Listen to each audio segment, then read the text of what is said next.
Tamamdır. Bırakın mı?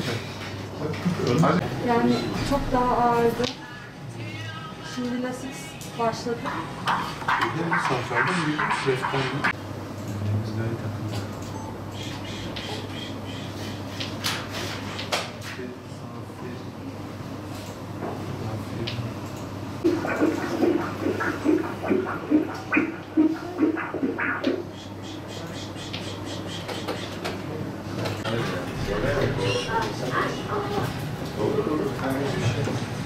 Bu da var.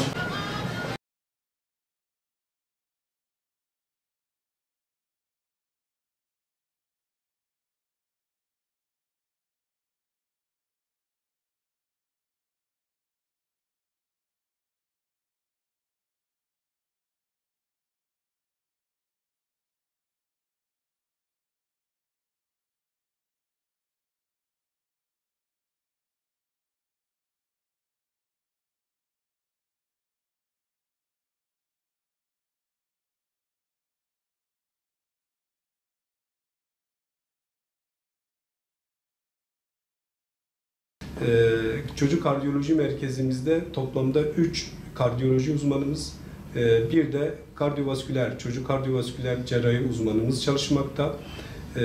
Ayda yaklaşık 20 anjiyo yapılmakta. Çocuklarımıza, özellikle bebeklere yapılmakta. Bunlar çok sofistike işler, çok ileri düzeyde teknoloji ve beceri isteyen işler. Bunları hastanemizde yapabilmekteyiz.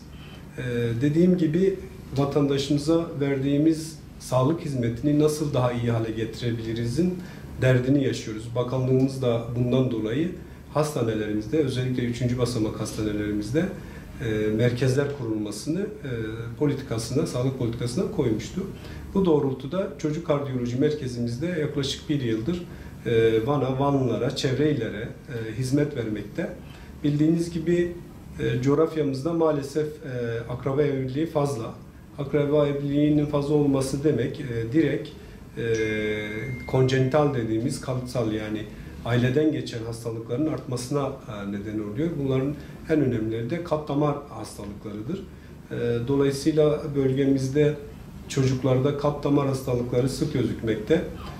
Bu da çocuk kalp merkezinin ne kadar önemli, ne kadar yerinde bir uygulama olduğunu doğru kılıyor, destekliyor. Yüzlerce çocuğa burada anjiyo yapma imkanımız oldu. Başarı oranımız da oldukça yüksek. Çok ciddi bir komplikasyon çok şükür ki görmedik. Çünkü bunlar potansiyel riski olan işlemler. Ancak başarılı bir şekilde yüzlerce çocuğu tedavi edebilmeyi başardık. Yeni doğan döneminden itibaren tüm çocukluk yaş grubunda doğumsal kalp hastalıkları için anjiyo ile tedavi oldukça dünyada da bizde de artık gelişen ve öne geçen bir seçenek.